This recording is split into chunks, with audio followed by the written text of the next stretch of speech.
You all enjoy this insightful session by our highly experienced subject matter experts. Just a bit of housekeeping. Please can you kindly pop your questions in the chat and I will present them to Devesh at the end of his presentation. Thank you all. Devesh, I now hand over to you. Thank you so much, Verity. And to everyone, it's an absolute pleasure to be here today. I hope you find our session really insightful. So there's a saying that goes like this: innovation is developed through a solid foundation in education. And what we plan to do here today is to actually give you a very solid understanding of the work we've put into building propositions in our township economies, and hopefully provide you enough insights to think about how you are able to make an impact in this space. I've had many discussions with many organizations, companies like Visa, and their view is that the township economy is and has more potential than even cryptocurrency in terms of revenue and the ability to create impact. So maybe to start off, just a quick question to the audience. What percentage of South Africans do you believe still live in shack or informal dwellings? Let's see if we can get some answers. Sorry, Devesh, I just want to let you know that your team screen is showing and not the PowerPoint presentation. Is it okay? Let me fix that.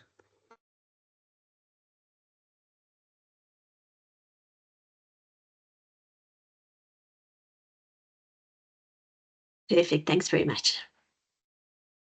All right, class. So back to the question. Thanks so much, Verity. What percentage of South Africans actually live in informal dwellings, i.e. shacks?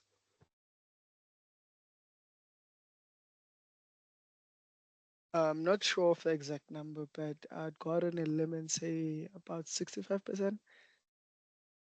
Okay, it's no Google or ChatGPT, guys. Yeah, no. All right, Just we got a guess there. 65%. Anyone else? Maybe two more attempts. 35%. All right, we got 45. 70%? Sorry? 70%? Okay, good try. The actual answer is 8%. Only 8% of South Africa actually lives in informal / shack type of dwellings. Most South Africans actually live in formal to formalized dwellings. Quite an interesting fact, eh? So all of this noise and marketing that you see around positioning South Africa as underdeveloped is actually untrue. So I think this is why a webinar like this is so powerful. It gives you insights you may have not heard of or seen before. I'm not sure, has Tumelo perhaps joined? Yes, I have. Oh, perfect. Guys, we have an absolutely seasoned expert in the field of township economies joining us as well. So let me maybe start with my welcome slide and then I'll hand over to Tumelo. So just to give you an idea of the size and magnitude of the township economy, and if you look at what activity takes place in that space, on average, you have a small business opening every 30 seconds within the township. Speaking of which, I was chatting to a good friend of mine who owns a bakery and takeaway. And he says when he first opened his store in Soweto, he was the only guy selling scones on the road. And today he has about 15 other competitors around him. So that's just to give you an idea of how entrepreneurially focused our township economy actually is. If you look at mobile money transfers, you have over 120 mobile money transfers that are happening every day. I'm talking about your cash sends, e-wallets, and this takes place in literally a second. Youth employment, an estimated one young person secures a job in the township economy every 40 seconds. So this goes to just give you an idea of the ambition of the ecosystem. And you might be wondering, where do we get all of these stats from? We've spent a lot of time in the township economies. I personally have lived in a township for 6 months, building some of our propositions, going in there every day. And we've had to really understand what is it that makes the township economy what it is. I myself have grown up in a township. I grew up in a township called Westridge. There's a stigma that says that other races outside of our Black community do not live in townships. So I grew up in an RDP house. I spent 16 years there until I moved out of the space. So we have hands-on experience as we are growing up in these spaces.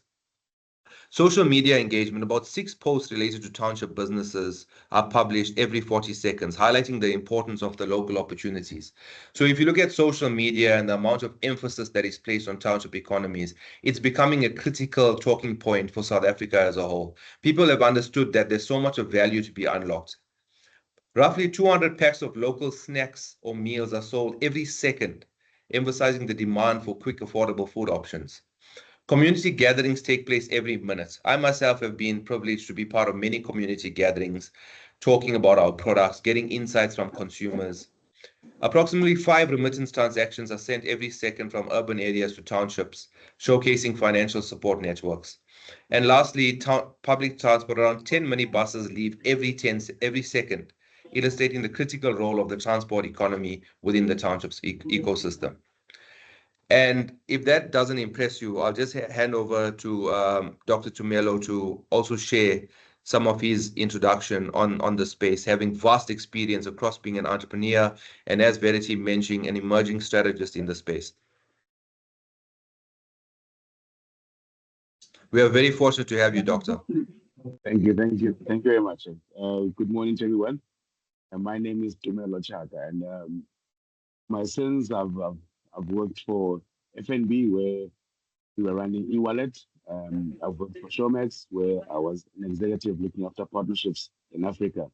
So trying to place streaming business in emerging markets. The first question I want to have for everybody, for somebody in the crowd, if the Spirit of the Lord captures as you just started out, what do you think is the highest selling commodity for Unilever?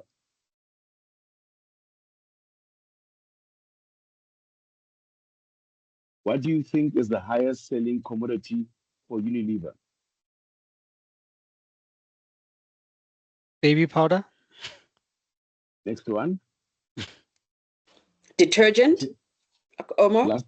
Last one. Cooking oil. Sunlight liquid. Oxtail soup is the highest selling commodity for Unilever.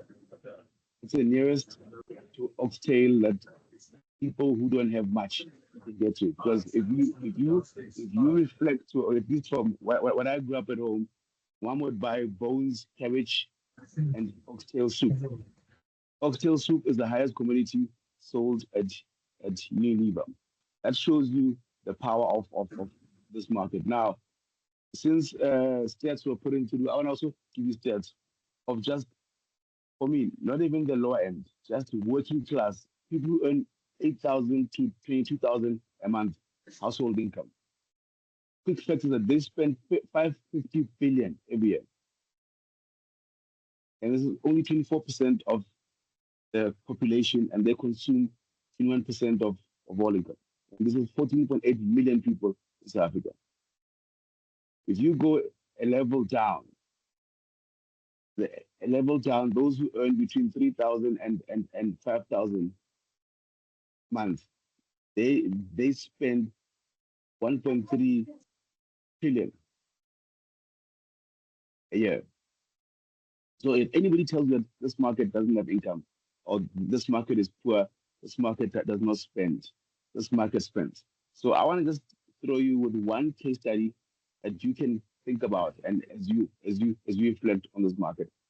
You know about Cambridge, Cash and Carry, Rhino, and the likes, right? If you look in Kwartwa, there's one called BB Cash and Carry. So just to give you again perspective, last year Pick and Pay made 1.9 billion loss with outlets around the country. Boxer made 1.5 billion profit. Now that's too big. Boxer and Pick and Pay both are in one stable. BB Cash and Carry only operates in Kwartwa. They made a top end turnover of 6 billion last year. They made a turnover they made a profit of 2.1 billion. They've got 3 stores operating in Kwadwa, not national. Now, what do you think are the top 3 items that they sell? Give me the top one. What is the top item that BB? Remember, they sell food as well. They sell consumables to people. What do you think is the highest selling commodity there? Remember, we said Unilever, oxtail soup. So let's keep on that lane. What do you think is the highest selling commodity at BB? Maize. Last one. Matches. Seawater and sand is the highest selling commodity at BB. I hope you heard that. Seawater and sand is the highest selling commodity. If you want to succeed in emerging markets, you need to market at the speed of culture. That, again, let me say it again to you. If you want to succeed in the emerging markets, you've got to market at the speed of culture. What the owners of BB have seen is before we sell food, what is the cultural nuances of the area we are operating in? And then how do we then solution those cultural nuances? So 1 is seawater and sand. 2 is Tokolosh salt, is the second highest selling commodity. Those who live in rural areas like I do, you find that your parents put beds on bricks to avoid the conception of Tokolosh jumping on your bed. That BB sells Tokolosh salt to put under the bed as a double-ended armor to prevent Tokolosh jumping on your bed. Now, the third one, I wanna tell you what drives this business is that all of you, when you're sick, you take your doctor's prescriptions, you go to Discam, and you get whatever you need to get, whatever medication that you get, and nobody sees that as with anything wrong with it.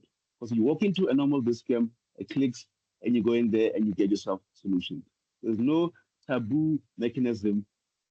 So what the owner of BB, Mr. Makato, did is he opened 3 aisles with Muti solutions, where he now partners with traditional healers, sangomas, to operate in those 3 aisles. So he has brought traditional dispensary to the consumers, knowing how they believe, market at the speed of culture. So the third highest items that he sells there is Muti. He's not sold food yet. That's his highest selling commodities. Again, I say to you, to win in emerging markets, you need to market at the speed of culture. And then just to give you a third component of what he does is that his daughter his daughter passed away a few years ago, and the daughter was so special to him and remains special to him because for the name BB to be what it is, his son could not pronounce his sister's name, and he would call her BB as a short version of just, and he thought if a 2-year-old can pronounce BB or remember BB, anybody can call BB.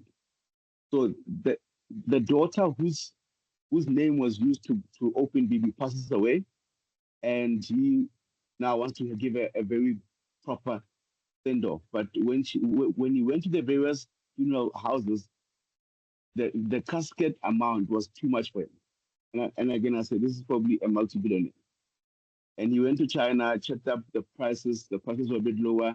He then brought in a coffin from China, buried his daughter, and the family went through mourning, and it was done. And afterwards, he opened a funeral parlor himself.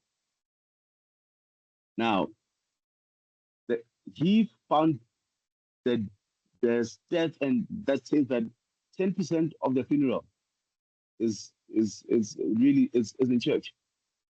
There's the 90% of the funeral that nobody ever talks about. So he has now opened an insurance policy for many people that now subscribe to his funeral parlor. And there's an additional portion there that he includes for after tears. Now, BB is for groceries, for food. He's got a liquor store, and he's got a funeral parlor. So he now says you can come and subscribe to the BB funeral policy and have a tiered approach on what type of after tiers you want. So if you want good alcohol, you'll go for the higher price. You just want normal beers, you probably go for a lower price. Now, this is what happens in funerals. If those of you who have seen funerals, and if you go to some funerals again this weekend, watch it. People stand outside and open their boots and drink anywhere while the church service is still continuing. Afterwards, the same people, which are your friends, they go to support you at the graveyard, and they help you bury your loved ones. After that, they go away to wherever area you live in and still open their boots and consume alcohol. So he says, let me not. And most times, people drive to your area of funeral without alcohol and start looking for shabeens or taverns to go by. He says, no, let me help you by creating an after tears party for you, whilst included in the funeral. And if you look at that, if 100 friends of yours go support you at a funeral and each one spends 1,000 rand on a bottle of alcohol, and that is minimum. The spend is about 100,000. That's you spend, and that's minimum. So if they spend 5,000, which is probably average normal, you've got 5 times that amount. He says, let me also collect that amount because he owns a bottle store as well. So the art of knowing your customers, the art of understanding cultural nuances, the art of marketing at the speed of culture is what makes business thrive and succeed. And if you look at that, for me, I think you would then succeed. Now, also, I want you to look at another element of how low income earners or those who live in emerging market work. So let me give you an example we did at a bank. Every year, you find a taxi balance in South Africa tightens up at some point, where owners and drivers and those that run the industry are fighting for routes every single time. And many people are killed and killed brutally so. And when you ask what is the core problem, you find that the core issue is they are fighting for routes. Secondly, routes translate to income. And the less route access they have, the less money they can make. So we came with a bank and we said, how do we help solution this market and find help for people in this industry? So initially, I said to you, market at the speed of culture. Now, second point I want to leave with you is you've got to market and transact with brands and have shared value. As you go into deals and transactions, make sure that there's shared value. So what did we do? We looked at three elements. Neuroscience and neuromarketing says that people work with what they know and how they know and how they've lived. So maybe you guys, I don't know what is the audience situation, but if you ask anybody who works, can you give me 100 rand now? They might have that type of rand denomination with them in their wallets, their pockets. So an example says to you, at multi-choice, the excess package. So there's premium, compact, and excess. Excess is the lowest one. It was, I think, 80 days. It was under sleeper, so it was 99 rand, less than sleeper, less than $100. When it was under sleeper, and at that point it was 99 rand, it grew every year by 500,000 subscribers. I think after about 6-7 years, the business said we're going to increase it by 6 rand to 105 rand. When it went from 99 rand to 105 rand, it dropped every year with 300,000 subscribers. The power of mental mental blocks. Most people who understand the township language, the village languages, people are comfortable with less than Klipa. Because Klipa was probably the highest denomination before 200 Rand came into being that used to be used eh, by Reserve Bank as a money denomination. So people would understand if it's less than Klipa, I can afford it. So when Mauritius went above Klipa, things dropped. So we went to the taxi industry and said, guys, can you give us 200? So I want somebody in the audience who has a calculator or a phone to please be my accountant. Can somebody please tell me who's my accountant? I'll do it, doctor. Thank you. Thank you. So we said there are 146,000 taxis in Gauteng. If each one contributes, so basically, here was the problem statement. We cannot provide taxi owners with a lower interest rate to buy taxis because there's no surety. So what happens currently or then in the market is that if you're driving a Range Rover or a Quantum, you are paying the same amount of installment, average about 26,000 Rand a month. But a Quantum costs 550,000. A Range Rover is above 2 million Rand. So that was, we're solving the problem where can we find a way to reduce the installment for a taxi Quantum, which means can we reduce the interest rate from about 28% to prime minus 2. If prime is at 10% or 10.5, we're saying when I sell it at 8%. If prime is at 11, we sell it at 9%. So the view of the bank was we need to have surety and money in the bank, but we can be able to buffer the reduction. Now, my accountant, there are 146,000 taxis in Gauteng, and if each one pays 2,200 Rand a month, how much money do we collect in that month? 321 million. Cash. Because remember, taxi people don't deposit, it's cash. So we went to the taxi boss and said, can we give us 2,200 Rand a month? They said, no, it's too much. We're already paying too much on car installment. And we said, okay, fine. Went back to the team and said, guys, how do we get this thing repositioned? And we then looked at neuroscience and we looked at neuromarketing and how the brain works. And we said, if you can give us a Klipa a day for 22 days, is that possible? That's 100 Rand times 22 times 146,000 taxis. They said that is manageable. That is possible.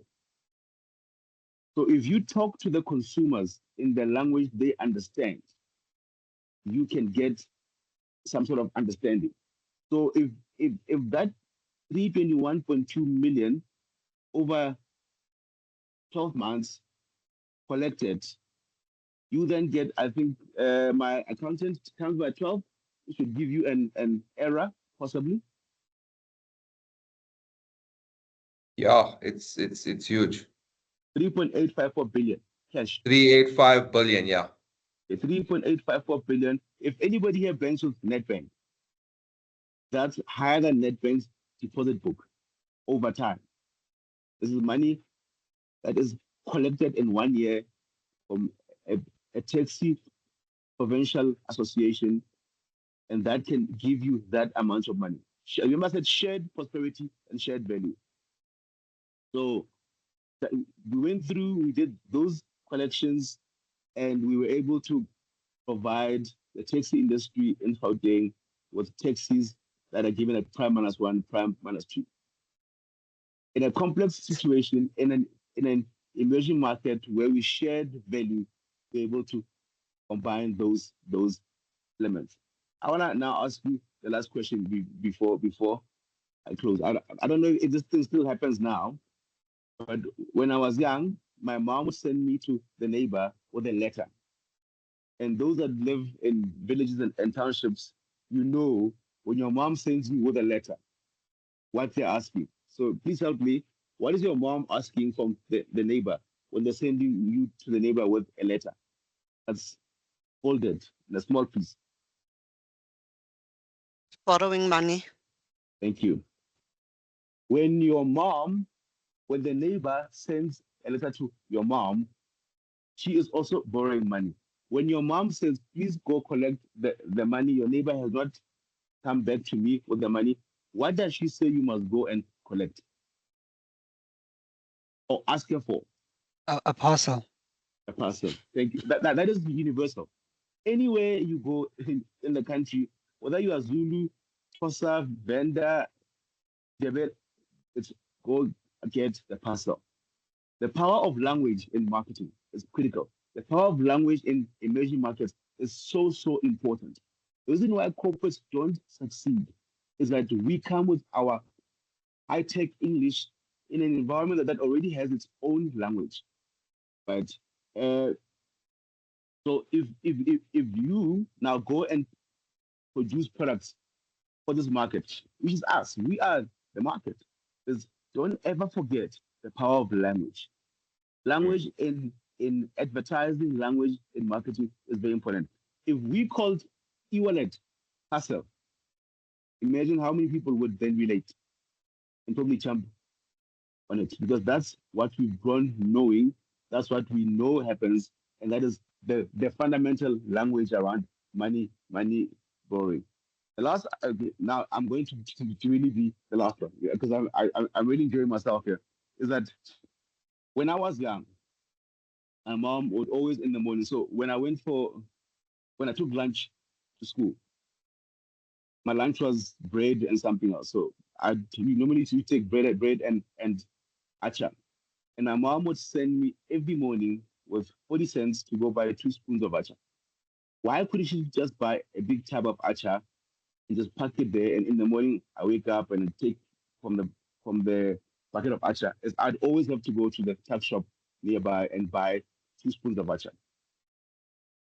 We live in Africa, and there's something that we need to understand that most people, it's not a new concept, but I guess it's coined fresh now. It's called sachet economy. Sachet economy is buying small, because a consumer who has less money prefers to have the power of holding the money with them than spending money in advance.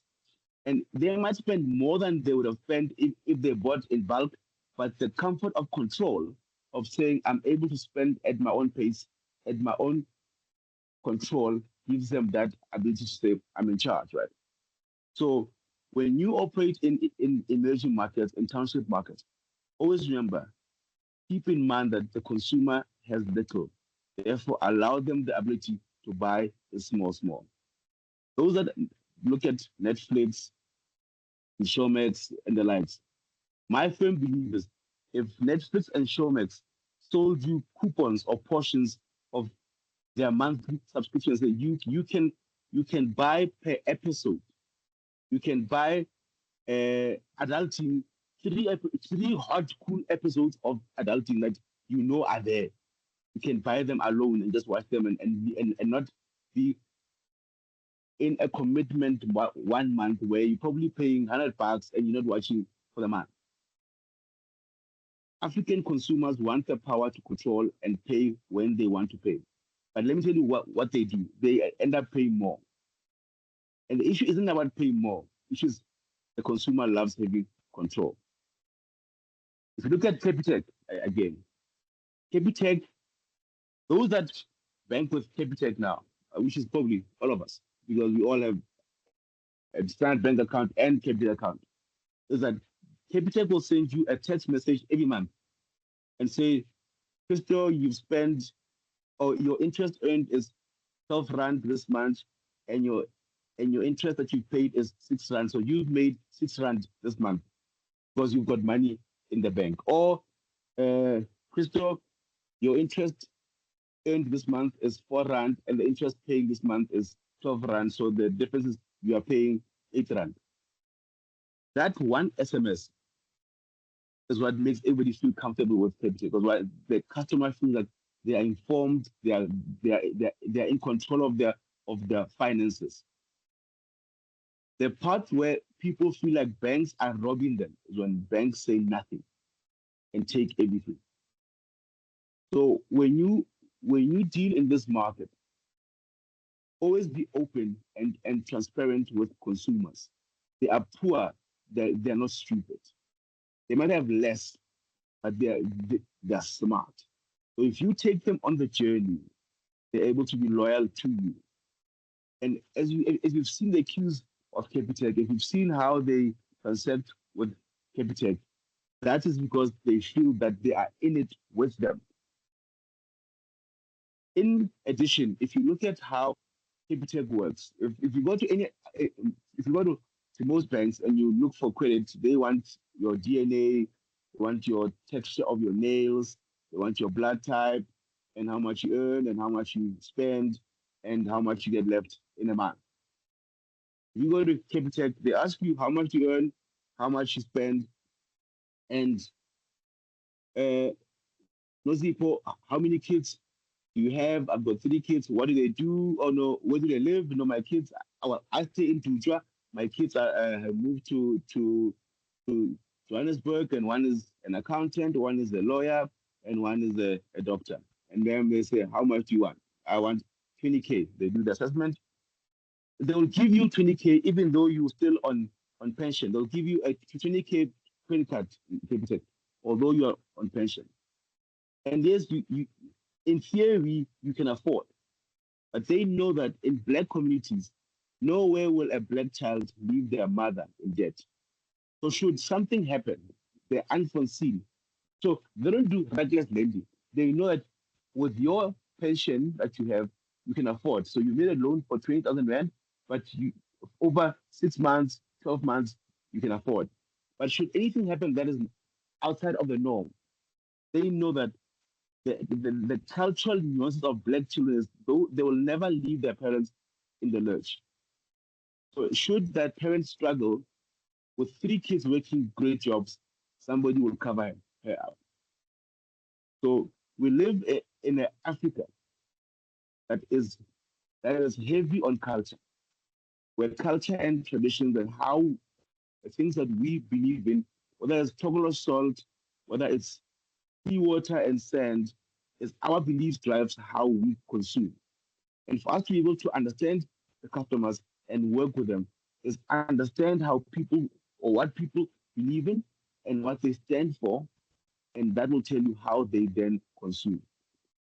If you're gonna give me one last opportunity to give you one last example, I did a lot of travel in Africa, and I found that Equity Bank, usually in Kenya, because we've got different branches around the continent. They give loans to females, and the only surety they want is your marital bed.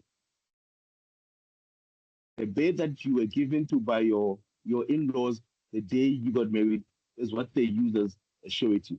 Because in Kenya, if you as a wife lose your marital bed, it's the biggest class or shame you will ever face. So there's a guarantee that if you have your bed as surety, you'll pay. And the default rate on that element is close to nil. They've learned the art of marketing, the spirit of culture. If you want to succeed, if you want to be able to thrive in this market, is understand people's cultural nuances, what they believe in, what they stand for. Look at the opportunities there, and that's where the money sits. I'll give you time to ask any questions you want to ask. My name is Novia, and I thank you for giving me your time and ears.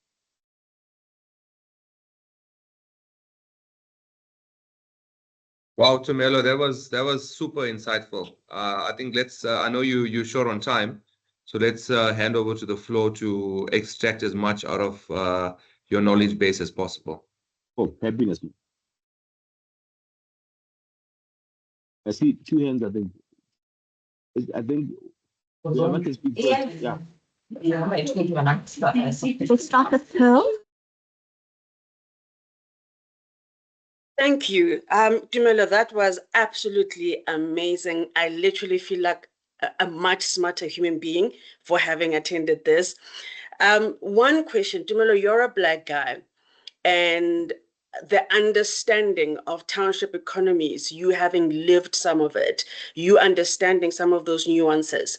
If you are in an organization where the people have never had that experience, or they've grown up in very different ways, how do we bring the knowledge of township economies? Where do we find that knowledge? So outside of this, how do we bring it and how do we make it land if someone has not lived it? So thank you for the question, because so I I was born in a township in a village.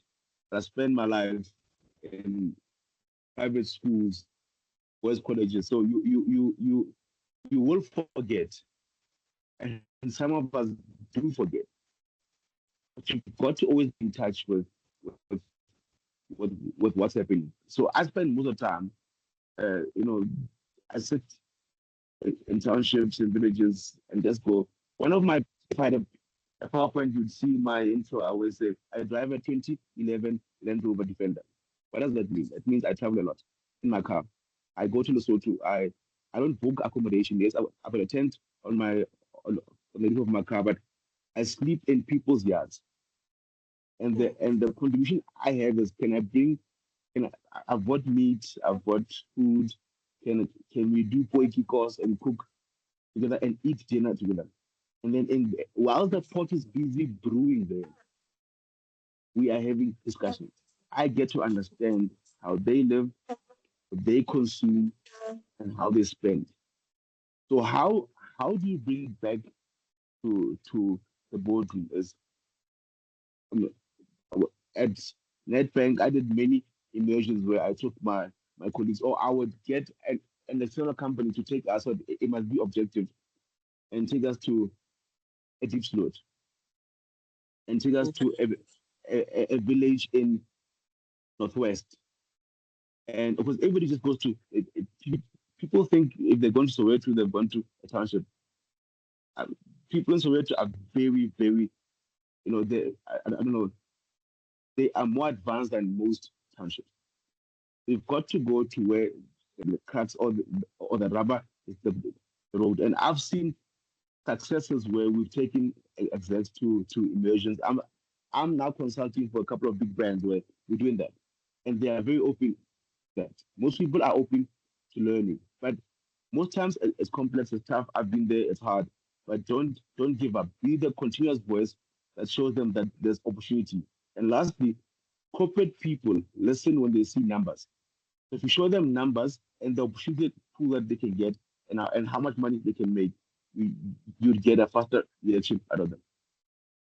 Thank you. Thank you. I saw two hands, so there's one hand missing.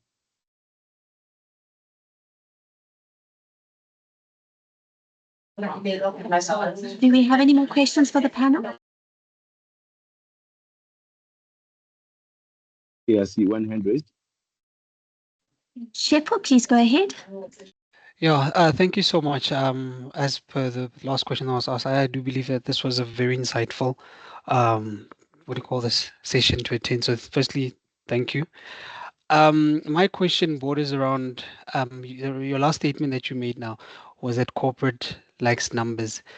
What do you think the establishment of malls does to what we call the township economy in most townships? Because you find that a lot of malls or big corporate companies are now going into township and opening small shopping centers, which are bringing in the big corporates like your Pick and Pay, your Boxes, and all these other ones. We know that the spaza and the other, economies or that sector of the business is sort of influx or has a lot of other Asian countries like your Pakistanis and your what's this? I forgot. Sorry, the other African brothers that we have in the market. But then you have Somalia. Yeah, Somalian, yes. So what do you think that does to the average township dweller that has, a small maybe onion and, stuff that they sell, a small butcher, a small bakery, in terms of the influx of malls within that township economy? Is that a bad thing, or do you see it as an opportunity for the township dweller or the township market to grow? So for me, I look at DB. DB, Tommy Mahato, he opened DB, and Spars have come, ShopRite has come, Pick and Pays have come, and they've got muscle to move quicker. But Tommy has always been smarter in how he knows the consumer that's sitting in the area. So one thing is, as a local company or local tax shop, or use your knowledge that you understand about that market. What we don't have, Tommy, for example, knows that a plate, if you go to Pick and Pay and you buy a plate of stew, they're gonna charge you for the stew, the rice, the vegetables, everything else individually. And you find out if you add more stew, the plate might even cost you $50 if you're adding portions. Tommy only sells that plate with everything in it at nothing more than $30. Because he understands the price points of customers. And that's where the Somalis and guys from the Pakistans understand that they do work on price points. Because customers in the townships are price sensitive. I think if we can understand that element, and secondly, if we can understand the art of stock filling, which we know, stock filling is not just putting money together. It says all the tax shops in the same area can club together when they go to the wholesalers to buy in bulk. If you come in with a stronger value, you can reduce the price to get a bigger discount. This is what the Pakistani guys are coming to do. But we're not doing it. We are an individualistic entrepreneurship community. If we can combine and unite and start going to use the power of unity to bargain for what we want, we can start to be competitive. But if you're going as a one-man show, as with my father, you'll get the price that we will give you. So you'll be a price taker. But if you go there as 44 tax shops and we all go and bargain, we will be price givers, and that will just maybe normalize how things move. Brilliant answer. Thank you for that. Thank you, sir. Thank you, Tsepo. Do we have any more questions from the audience?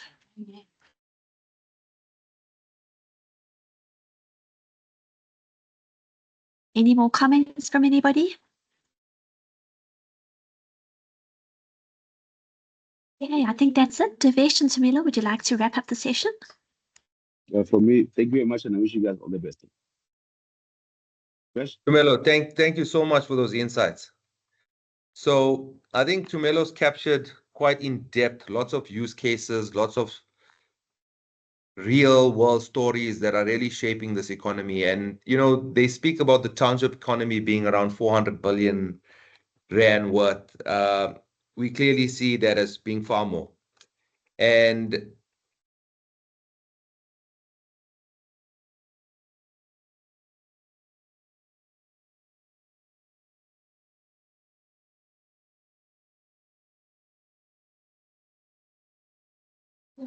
Devesh, you're on mute. okay, perfect. Sorry, can you hear me now? Yes, that's perfect. Thanks, Devesh. Perfect. So if you look at the decade-on-decade growth of the number of people in the township ecosystem, you can see that that's grown exponentially decade on decade, which says that there's only opportunities available for us to really untap. And to take Tumelo's points around, we need to market at the speed of culture. We need to understand the value chain of business within the township economy. And just wary of time, we're going to talk about these value chains.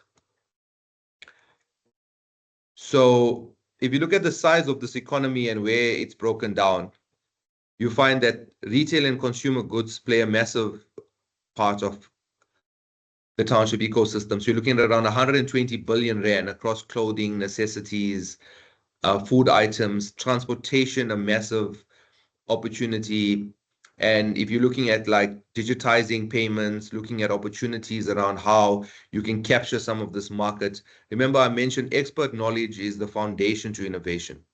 Financial services, so things like microloans, informal lending. Tumelo captured this on saving schemes, stokvels. How do we build trust with the ecosystem? How do we create low friction customer journeys, easy access via mobile phone?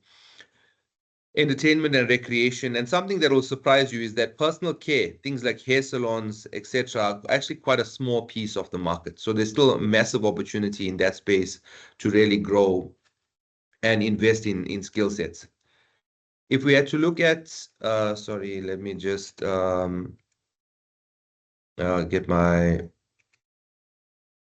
If you look at the splits in terms of our age groups within the township ecosystem, interestingly enough, we studied this in depth and they almost mimic each other, which is, quite a mathematical phenomenon. So you find that the average age of our township population is 24 years old, which says that they are a massive young generation still looking to grow, and that gives us a great population size to actually work with in terms of developing customer products and life cycles. I think one of the biggest challenges we had, and then we'll talk about a case study, is really the safety element. I can tell you that venturing into some of the townships with our cameras, with our laptops, is no easy challenge, easy task. And you're going to find that if this is an ecosystem in which you want to uplift. I currently run an NPO where I build technology for township entrepreneurs. But if brick and mortar type of businesses is something you're going to look to grow into within the township space, you need to understand that fear is courage holding on for 1 minute longer. So you have to be able to internalize this and understand that this is a cause that you're willing to invest in. And I think that's one of the key issues we find with people wanting to start businesses within the township ecosystem. Tumelo captured quite a bit around some of the feedback and his immersion sessions. I think those are absolutely critical. I'd just like to end by sharing with you some of the feedback that we got interviewing. In fact, we've got numerous amounts of this, but really this will give you an idea of how to really formalize this. So we've partnered with guys like Cassidy, Freddie, who's developed a delivery service within the townships, and many other businesses. But if you look at the feedback that comes from entrepreneurs in this space, banks don't really understand us. We don't have collateral or big credit history, so we don't get loans. We currently, within the financial services space, treat our customers all equal, and that's a massive detriment and barrier to entry for townships. Everything we do is out of our own pockets. Customers in the township are not comfortable with digital payments, and sometimes there's no network. Cash is king, but it limits us from growing in other ways. You see companies like Fiber Time, who offer 5 Rand for unlimited Wi-Fi, growing exponentially within the township ecosystems, purely because they are able to solve for these types of verbatims that come out of the system. I depend on suppliers outside the township, and delivery isn't reliable. Sometimes we just can't get what we need on time. Customers lose trust, and we can't deliver. The township entrepreneur is big on trust when it comes to ensuring loyalty with their customer base. Other businesses that can come out of this is to say, what are some of the limitations and what are some of the items being outsourced from external outside of the township, and how do you internalize this? We're told we need permits, registrations, but the process is hard to understand and the cost too high. It feels like these rules are big for big companies, not for us. Some of the other verbatims you get from just dealing with your small entrepreneurs on the street is to say, I work, but I don't have a job. So the idea that them being entrepreneurial is not work, is also some of the myths we need to fight. There aren't many mentors that focus on township businesses specifically. We need practical advice for the situations we face. Just think about yourself and working in a formal setting, whether it's through Novia One Business School or the companies you serve. Even with us, we struggle and have knowledge gap, even being in the system around some of the financial services products and how they work and how to, for example, go about accessing loans. So one of the softwares that I built to solve a massive problem in the township economy was I used AI facial recognition to solve for the lack of formalized ID documents in the ecosystem. And if we had more time, I'll demo that. But if you can drop me your email address in the chat, I'll share with you how we actually solved for document management in the township using AI. Township customers are very loyal, but only if they trust you. If you run out of stock or your prices go up, you can lose them quickly. So you can kind of see how all of these challenges around not having a proper supply chains within the township can affect these entrepreneurs. Crime and security, for me, one of the biggest barriers. I can confirm that hand on heart. We keep our cash on hand. Not everyone uses the banks, but it makes us a target. So we need to find how do we optimize between creating trust, educating the customer base, as well as creating easy to use technology ecosystems for them to manage their money. I think that's, if you're looking to go the route of developing fintech propositions, it's critical that you think about these things. Marketing is expensive. People outside the township don't always know we exist. We need to always reach out to people with big budgets. You know, I shared this verbatim with a friend of mine, and he's currently now invested in a startup and he's building a startup. Do you know what that startup is? Basically, it's a zero-rated mobile application that allows township entrepreneurs to take pictures of their business or a very high-level logo and create marketing collateral for them using AI. So creating things like adverts, etc., using the branding items from, for example, their logo or a picture of their stand, etc. And now they've been able to create adverts using this AI technology. So just to give you an idea of how critical these verbatims are. People in the community expect support and discounts because they know you. It's hard to balance between helping the community and running a profitable business. So there's also this emotive issue that entrepreneurs face. So this is just to give you a view of some of the verbatims. Like I said, people have born startups from just listening to and being on the ground. To Tumelo's point around us as consumers and corporates, how we kind of see the ecosystem. And if you look at the different phases of business, startup, grow, mature, maintain, we understand and have a language that we speak in terms of understanding that there needs to be laptops. We want to enable things like tap on phone that allows for digitized payments. We want to give our consumers lending products, easy ads to allow them to create adverts. How do they then have a Microsoft Office 365 suite, cyber security solutions, because you also have cybercrime that happens on many pieces of technology, which obviously limit and create distrust around technology. So quite a bit there in managing and understanding the life cycle of the consumers and everything that we want. What are some of the opportunities that are just staring us in the face? And many entrepreneurs are latching onto this. So Tumelo spoke about, the saturated economy. So in finance, you have buy now, pay later. How can consumers create agreements with entrepreneurs where there's ongoing payment that can take place? Micro lending. So loans are a massive product within the space, and currently you have many micro insurers. Crowdfunding, peer-to-peer lending, creating secure peer-to-peer lending ecosystems. We covered stock fails, micro insurance. How do you start billing customers per day? So within the Vodacom ecosystem, we've developed prepaid funeral insurance, which allows money to be deducted from your airtime on a daily basis. How do we use USSD and SMS to start creating secure peer-to-peer lending services?